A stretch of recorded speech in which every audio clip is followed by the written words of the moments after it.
Hi everyone, hello प्यारे बच्चों। तो अभी रिसेंटली मैंने आपको एक टाइम टेबल का वीडियो दिया था जहाँ पे बताया था कि आप अपने कैसे दिन के टाइम को इफेक्टिवली यूटिलाइज कर सकते हो। और मेनली मैंने आपको जो बातें बताई थी वो ये थी कि आपको, अच्छा ये एमवी सेट के बारे में इस पे बाद में बात करेंगे, है ना। हाँ जी, तो मैंने आपको मेनली ये बताया था बेटा कि आपको बेसिकली सुबह 1.5 से 2 घंटा और शाम के 2 स्लॉट्स 2-2 घंटे के प्रॉपर निकालने हैं। अब जो शाम के 2-2 घंटे वाले स्लॉट हैं उसमें आपका प्रॉपर तैयारी चल रही होगी, जिसमें आप क्वेश्चंस कर रहे होंगे, जिसमें आप रिवीजन कर रहे होंगे। उसके बाद कई बच्चों के सवाल आए कि सर रिवीजन कैसे करना है, ये थोड़ा ये भी गाइड कर दो। और किस चैप्टर को, मान लो हमने आज कोई चैप्टर खत्म किया तो उसको हम कितने दिन बाद फिर से पढ़ें। देखो बेटा, मैं इसका देखो जनरल आंसर देने की कोशिश करता हूं और बेस्ट पॉसिबल मेथड जो है वो आपको बता रहा हूं।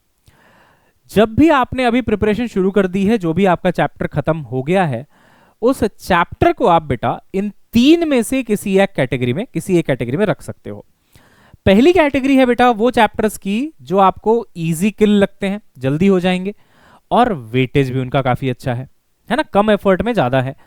इनमें बेटा आपको ज्यादा से ज्यादा रिविजन्स करने हैं और शुरू में आपको कम से कम 10 से 12 दिन में एक रिवीजन करके एक छोटा मोटा कोई टेस्ट उसका देते रहना है।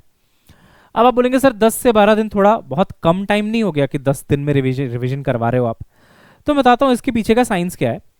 बेसिकली आप किसी इंसान से आज मिले, अब अगर आप उससे 1 महीने बाद मिलोगे तो शायद चेहरा ढंग से याद ना रहे, बट 10 दिन बाद फिर मिल लिए, उसके 10 दिन बाद फिर मिल लिए, उसके 10 दिन बाद फिर मिल लिए। अगर 3-4 साइकिल कंप्लीट हो गया तो उसके बाद भले ही आप अब 3 महीने बाद मिलोगे ना, आपको याद रहेगा। 3 महीने बहुत ज्यादा बोल दिया मैंने, 1 महीना ले लेते हैं। 1 महीने बाद भी मिलोगे तभी आपको इंसान याद रहेगा।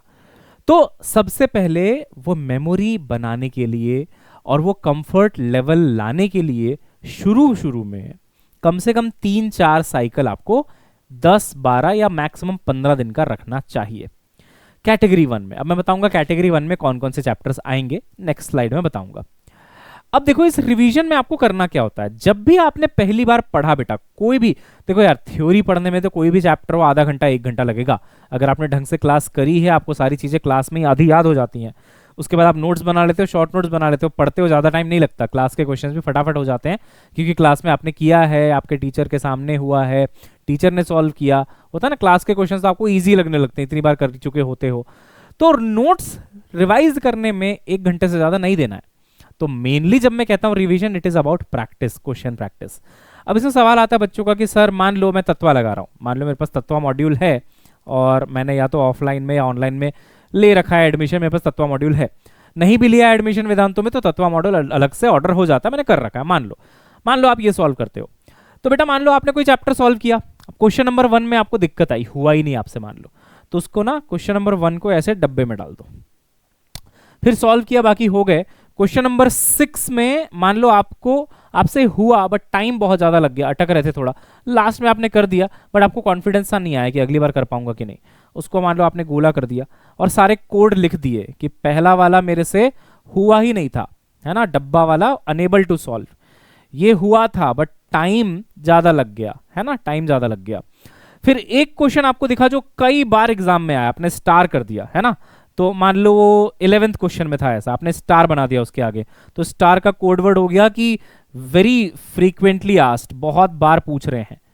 तो ऐसे क्या होगा ना, 3-4 कोड आप अपने हिसाब से बना सकते हो, जो जो आपको ठीक लगे, जरूरी नहीं है यही बनाना है, कोई रेक्टेंगल, कोई सर्कल, कोई स्टार, ऐसा। अब आप क्या करोगे, पहला रिवीजन आपने किया कंप्लीट, मतलब पहली बार पढ़ा आपने, सारे क्वेश्चन किए A to Z और ये मार्किंग बना दी। अब जो मैं कह रहा हूं ना, 10 से 12 दिन बाद जब आप इसको रिवाइज करने बैठोगे तो ऐसा नहीं कि सारे क्वेश्चन करने हैं, क्या करोगे आप, ये जो मार्क्ड वाले क्वेश्चन थे ना आप वो कर लोगे बस, ठीक है। जो जो मार्किंग वाले थे वो आपने कर लिया, जहां भी लगा कि कुछ नया सीखने को मिला है उसको एक अलग ट्राइंगल बना दिया कि भाई ये मेरे लिए कुछ नया ही था, बिल्कुल ये तो मैंने कभी पढ़ा ही नहीं था, ये तो मैं शॉर्ट नोट्स में भी इंक्लूड करूंगा, मिस्टेक कॉपी में भी इंक्लूड करूंगा, यहाँ जो गलतियां हो रही है वो भी आप इंक्लूड कर रहे हो। जिसमें गलती हो रही है बेटा उसको कोई रेड कलर से मार्क कर दिया कि ये मैंने गलत ही कर दिया था पूरी तरीके से, इस तरीके से, है ना। तो कोडिंग सिस्टम बना के मार्किंग कर दो और अगली बार जब 10 से 12 दिन बाद पहला रिवीजन हो रहा होगा, 15 दिन मान लो, तो आप इन क्वेश्चंस को कर देना बस, बाकी को छोड़ देना। अब फिर 15 दिन बाद उसी चैप्टर का रिवीजन होगा। तो ये 15 दिन बाद जब आप कर रहे हो, ये पहली बार में आपने ऑल क्वेश्चंस किए है ना, जब 15 दिन बाद पहला रिवीजन हुआ बेटा, फर्स्ट रिवीजन आपने खाली मार्किंग वाले कर लिए, उसके बाद जो 15 दिन बाद होगा ना सेकंड रिवीजन, उसमें आप नॉन मार्क्ड वाले कर लेना, ये और जल्दी हो जाएंगे। इससे हुआ क्या, आप चैप्टर के टच में रहे। मार्किंग पहले आपने पूरे क्वेश्चन किए, अगले 15 दिन बाद जिसमें गलतियां हुई थी, जो मार्क्ड थे, इंपॉर्टेंट थे, वटेवर, वो कर लिया। अब जो नॉन मार्किंग वाले हैं उनको भी तो करना जरूरी है दोबारा, ऐसा थोड़ी उनको छोड़ दोगे, पता चला उनमें आज गलती नहीं हुई थी कल को हो जाए तो उनको भी नहीं छोड़ना है। तो अगले 15 दिन में आपने ये वाला कर लिया। अब ये एक साइकिल कंप्लीट हो गई लगभग, एक बार पूरा कर लिया, एक बार 15 दिन, एक बार 15 दिन, अब एक बार और एक साइकिल कंप्लीट करना 15 दिन बाद, ये थर्ड होगा बेटा। इसमें आप फिर से ऑल क्वेश्चंस कर लेना। अब तक तो आपका चैप्टर बहुत स्ट्रांग हो चुका होगा, और इस चैप्टर को क्योंकि ये कैटेगरी 1 में है, इसको बहुत स्ट्रांग करना जरूरी भी था, इस पे ज्यादा फोकस करना जरूरी भी था। इजी किल भी है, हाई वेटेज भी है। बताऊंगा कौन कौन से चैप्टर है, वो भी सस्पेंस है कि कैटेगरी 1 में रखना किसको, वो भी मैंने बना दिया है लिस्ट, अभी दिखा दूंगा नेक्स्ट स्लाइड में। तो सोचो अब एक साइकिल यहां पे कंप्लीट हुआ कि एक बार पूरा, फिर 15 दिन में मार्क्ड वाले, फिर 15 दिन में नॉन मार्क्ड वाले, फिर उसके और 15 दिन में सारे क्वेश्चंस। तो यहां से अगर शुरू करें, यहां पे ऑल आपने किया, मान लो आज कोई भी डेट है, मान लो आज 1 जनवरी है, ऐसे ही बोल रहा हूं रैंडमली, है ना। फिर 15 जनवरी को आपने मार्क्ड वाले किए, 30 जनवरी को आपने नॉन मार्क्ड वाले किए, 15 फरवरी को आपने फिर से सारा का सारा कर लिया। तो स्टार्ट कहां किया था, 1 जनवरी, और यहां 15 फेब आते आते उसी चैप्टर का कितने बार रिवीजन हो गया बेटा, रिवीजन देखें, एक बार पढ़ा हो तो ठीक है, रिवीजन 1 2 3 हो गया, एक बार पूरा पढ़ा और 3 बार रिवाइज हो गया। अब आपको कॉन्फिडेंट फील होने लगेगा, अब आप इसका ड्यूरेशन बढ़ा सकते हो अगला रिवीजन का। अब हो सकता है 15 फरवरी के बाद अब इसका रिवीजन आप 15 मार्च को करो, 15 मार्च को करो। फिर से वो साइकिल आप फॉलो कर सकते हो कि इस बार मार्क्ड वाले कर लिए, अगले वाले में नॉन मार्क्ड वाले कर लिए। लेकिन अगर तब तक स्पीड अच्छी बिल्ड हो चुकी है तो सारे क्वेश्चन कर लेना। आप बोलोगे सर ऐसे में नया क्वेश्चन कहां से मिलेगा मुझे। देख बेटा, बुक के प्रति लॉयल होना पड़ता है।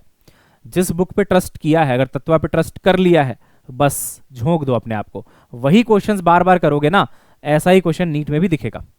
लेकिन अगर नए क्वेश्चन की चाहत है तो वो पूरी होती है टेस्ट सीरीज से। जब आप अच्छी सी कोई टेस्ट सीरीज लगाते हो, जैसे कि हमारा NYTS है, वो आपने लगाया, उसमें आपको नए क्वेश्चंस मिलेंगे, क्योंकि कई क्वेश्चंस एनसीईआरटी के लाइन से उठा के खुद से क्रिएट करके डाले गए हैं, वहां से आपको नए क्वेश्चंस मिलेंगे।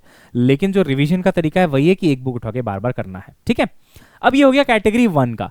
अब आप एक एक महीने में कर सकते हो, एक एक महीने में कर सकते हो, है ना।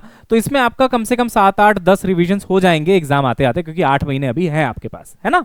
तो बढ़िया तैयारी हो गई यार आपकी, डन। अच्छा, अब देखिए, अगर एग्जाम पास आ गया है तो इसको गैप को थोड़ा कम ही रखना, है ना, ताकि आप मल्टीपल रिवीजन्स कर पाओ। अच्छा, अब इस पे आते हैं कैटेगरी 2। ये भी इजी किल है, बट इनका मॉडरेट वेटेज है ना। या फिर ऐसा है कि इनमें ना बहुत ज्यादा भूलने वाली चीजें नहीं है, या फिर ऐसा नहीं है कि अगर मैं प्रैक्टिस नहीं करूंगा हर 15 दिन में तो मैं भूल जाऊंगा, ऐसा नहीं है। मान लो यूनिट्स एंड मेजरमेंट्स, आप कैसे भूल जाओगे। मतलब यूनिट्स एंड मेजरमेंट्स आप खाली थ्योरी भी एक बार पूरा रिवाइज कर लोगे ना तो आपको पूरा चैप्टर याद आ जाता है, बाकी तो क्वेश्चन सॉल्विंग है। तो उसको मैंने कैटेगरी 2 में रखा है। ऐसे ऐसे चैप्टर्स बताऊंगा और कौन कौन से हैं, है ना। इसमें बेटा आप कैटेगरी 1 से थोड़ा कम रिवीजन कर सकते हो। इनिशियल डेज में रिवीजन का जो फ्रीक्वेंसी है वो आप 20 से 25 दिन का रख सकते हैं, 20 से 25 दिन का, और फिर बढ़ा के आप 45 दिन कर सकते हैं 2-3 साइकिल कंप्लीट करने के बाद।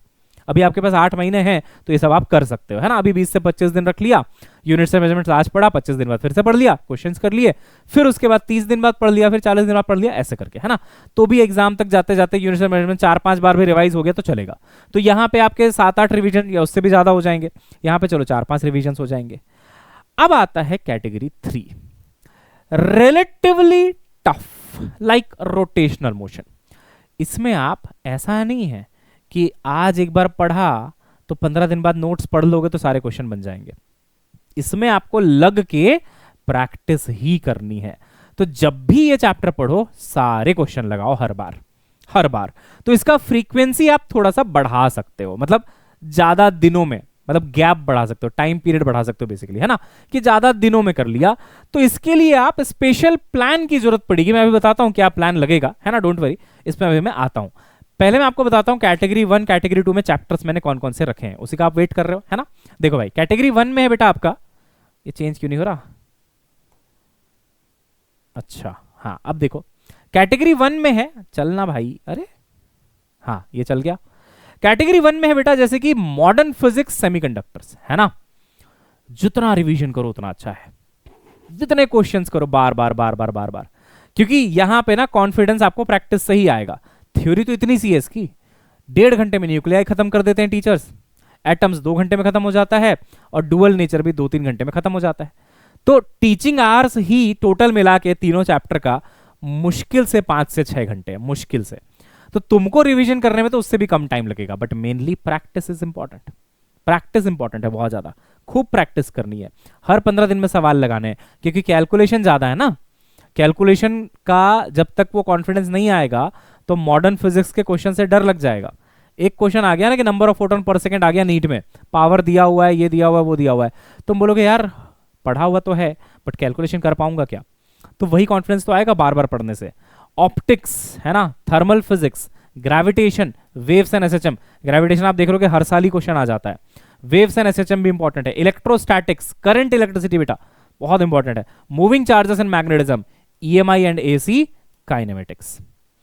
काइनेमेटिक्स मैकेनिक्स का, अगर मैकेनिक्स में उसको इंक्लूड करना चाहो तो बैकबोन है, और यही एक चैप्टर है जो संभाले हुए है मैकेनिक्स को, कि इस चैप्टर से आए उस चैप्टर से ना आए, बट यहां से जरूर आता है बेटा क्वेश्चन, है ना।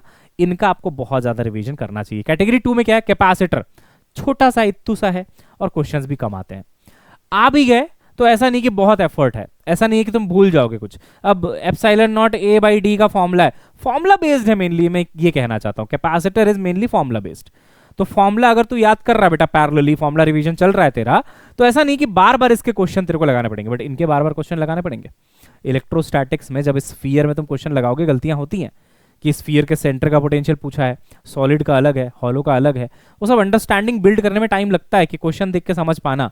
गॉस थ्योरम में बोल रहा है कि अच्छा अगर इन अंदर चार्ज 0 है तो फ्लक्स क्या होगा, अंडरस्टैंडिंग वाली चीजें हैं, यहाँ पे अंडरस्टैंडिंग वाली चीजें कम है। करंट में भी देखो सर्किट समझने वाली चीज है। आज आपने क्वेश्चन करके छोड़ दिया, 2 महीने बाद उठाओगे सर्किट का क्वेश्चन नहीं होगा आपसे, 15 दिन बाद उठाओगे शायद होगा, और 15 दिन बाद उठाओगे होने लगेगा, है ना। इसलिए यहाँ पे बार बार हैमरिंग करने की जरूरत है। Same goes with all the chapters that I have kept in category 1। तो सिर्फ ये मत बोलना कि सर ने वेटेज के हिसाब से डिवाइड किया है, बहुत सोच समझ के डिवाइड किया है कि किसको बार बार पढ़ने से ही वो टॉपिक स्ट्रांग होगा। सर्कुलर मोशन आपने एक बार पढ़ लिया ना, अब आप 1 महीने में नहीं पढ़ोगे, काम चलेगा, क्योंकि पूरा फॉर्मूला बेस्ड है। बैंकिंग ऑफ रोड का फॉर्मूला है ना, सर्कुलर टर्निंग ऑफ कार का फॉर्मूला, ठीक है, सेंट्रीपिटल, टेंजेंशियल, सबका फॉर्मूला ही तो है, लगाना है, करना है। और काइनेमेटिक्स अगर अच्छे से आता है तो आधा सर्कुलर मोशन तो ऐसे ही हो गया, क्योंकि काइनेमेटिक्स ऑफ सर्कुलर मोशन और काइनेमेटिक्स इन 1D ऑलमोस्ट सेम ही है बेटा। कांस्टेंट यूनिफॉर्म एक्सेलरेशन वाले मोशन में v बराबर u प्लस एटी यहाँ लगाते हो, यहाँ पे ओमेगा कर देते हो, a को अल्फा कर देते हो, और क्या करना है, ठीक है। तो कम रिवीजन में भी काम चल जाएगा। कोलिजन सेंटर ऑफ मास मैंने जानबूझ के यहाँ रखा है क्योंकि इसका वेटेज ही बहुत कम है। बॉम्ब के फूटने वाले सवाल आते हैं बार बार, कर ही लोगे, 2 बॉम्ब, 2 पार्टिकल में टूटा, 3 पार्टिकल में टूटा, ये सब चलता रहता है, ठीक है। तो कम यहाँ पे रखा है कैटेगरी 2 में। ईएम वेव कम रिवीजन लगेगा, फॉर्मूला बेस्ड है। Units and measurements come revision लगेगा। मैग्नेटिज्म एंड मैटर पूरा थ्योरी है, पूरा थ्योरी है। तो ऐसा भी नहीं है कि तुम 15-15 दिन में पढ़ोगे तो कुछ उखाड़ लोगे। बेसिकली लास्ट में तुमको एग्जाम के पहले एक बार इसको पढ़ना ही पड़ेगा, तभी याद रहेगा, वरना तुम कितना 15-15 दिन में पढ़ लो ये याद नहीं रहने वाला है ना। तो इसको आप 30-30 दिन में भी पढ़ो, लेकिन एग्जाम के पहले एक साइकिल कंप्लीट कर लेना ताकि याद रहे, और शॉर्ट नोट्स में ज्यादातर इंक्लूड कर देना। सॉलिड्स मजाक है, छोटा सा चैप्टर है, फॉर्मूला बेस्ड है, इसलिए यहां रखा। अब कैटेगरी 3 में मैंने relatively tough rotational motion, element friction, work energy, power, fluid mechanics, basically mechanics part को रखा है, मैकेनिक्स वाले पार्ट को रखा है ना। अब आप बोलेंगे सर मैकेनिक्स का रिवीजन कम करना है, ऐसा बोल रहे हो आप?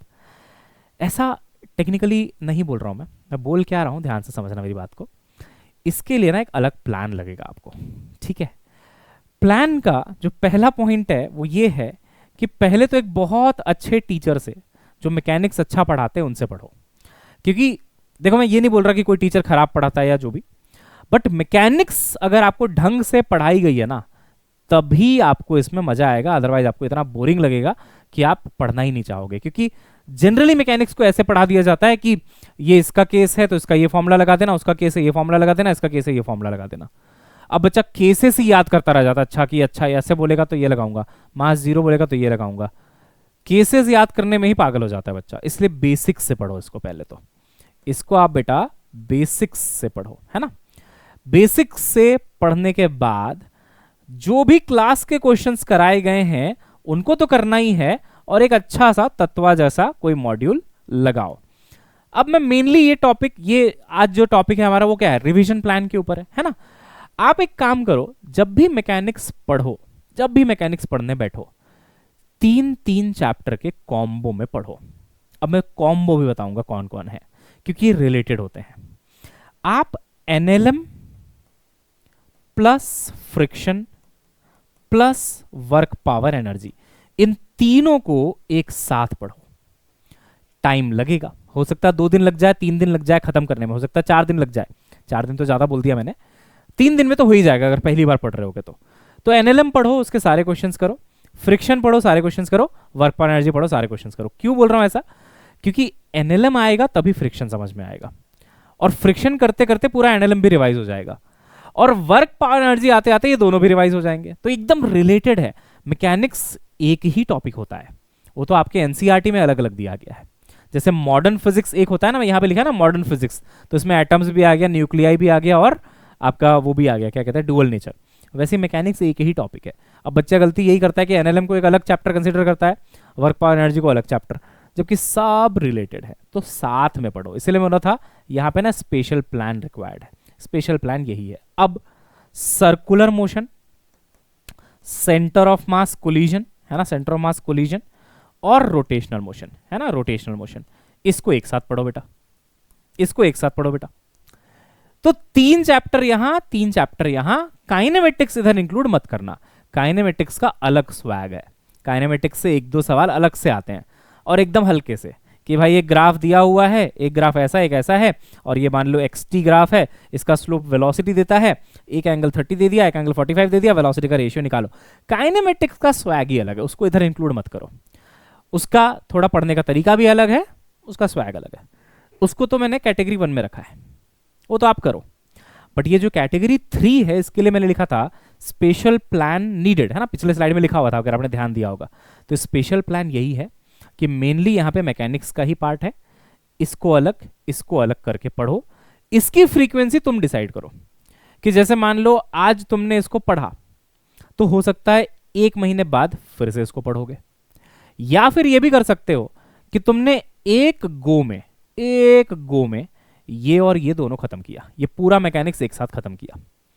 अब 1 महीने बाद फिर से पूरा एक मैकेनिक्स पढ़ोगे, क्योंकि इसको ना क्लब करके पढ़ने में ही मजा है, और क्लब करके ही पढ़ना चाहिए। क्लब करो इसको। अब 2 ऑप्शन दिए मैंने आपको, या तो सबको एक साथ क्लब कर दो। आज तुमने मंडे से स्टार्ट किया, एनएलएम पढ़ना, एनएलएम के क्वेश्चन किए, फ्रिक्शन के कर दिए सेम डे में, वर्क पावर एनर्जी तक भी जा सकते हो सेम डे में, अगर अच्छी प्रैक्टिस हो गई है तो, है ना। नहीं हुई है तो एक दिन में एनएलएम फ्रिक्शन, अगले दिन में वर्क पावर एनर्जी और ये सेंटर ऑफ मास, फिर उसके तीसरे दिन में centre of mass collision plus rotational motion, ऐसे। तो अगर ऐसे पढ़ोगे तो मैकेनिक्स ज्यादा अच्छे से रिटेन कर पाओगे, क्योंकि हर जगह पिछले कंसेप्ट्स एप्लीकेबल हैं। रोटेशनल मोशन में पूरा एनएलएम लगेगा, पूरा सर्कुलर मोशन लगेगा। तो ऐसा नहीं कि एक दिन आप अचानक से रोटेशनल मोशन पढ़ने बैठ गए और ये आपने रिवाइज नहीं किया है, तो ये भी आपको समझ नहीं आएगा, तभी तो डिफिकल्ट लगता है। डिफिकल्ट क्यों लगता है रोटेशनल मोशन बच्चे को? क्योंकि वो इसको एक चैप्टर की तरह लेता है, वो अलग से चैप्टर नहीं है भाई, वो एक टॉपिक है मैकेनिक्स का। तो तू पहले ये तो पढ़ बेटा, ये चारों तो पढ़ पहले, चारों पांचों, तब तो वो समझ में आएगा। इसमें सेंटर ऑफ मास भी लग रहा होगा, है ना, इसमें तेरा वर्क पावर एनर्जी भी लगेगा, कई जगह सर्कुलर मोशन लगेगा, सर्कुलर मोशन तो बहुत जगह लगेगा। अल्फा यहाँ पे नहीं आता, टॉर्क बराबर आया अल्फा, फिर लॉज ऑफ मोशन लगेगा। इसलिए सही तरीका ये है कि मैकेनिक्स को क्लब करो, कैटेगरी 3 में रखो, क्लब करो। एक बार पढ़ो, 1 महीने बाद रिवाइज करो, एक बार पढ़ो, 1 महीने बाद रिवाइज करो। एक बार कॉन्फिडेंस आ गया, 45 दिन बाद रिवाइज कर लो। और ज्यादा कॉन्फिडेंस आ गया, सारे क्वेश्चन एकदम देखते ही बन रहे हैं, 60 दिन बाद रिवाइज कर लेना। लेकिन फिर भी इसके भी 8 महीने में 5-6 साइकिल कम से कम खत्म कर देना, ठीक है। क्लब करके पढ़ोगे, फायदे में रहोगे, ठीक है। अदरवाइज मैंने आपको कैटेगरी सब कुछ बता दिया है। तो I hope I made my point very clear कि कैसे तैयारी करनी चाहिए। और टेस्ट सीरीज NYTS अवेलेबल है, ठीक है ना। तत्वा मॉड्यूल अवेलेबल है, आप ऑर्डर कर सकते हैं हमारे यहाँ से।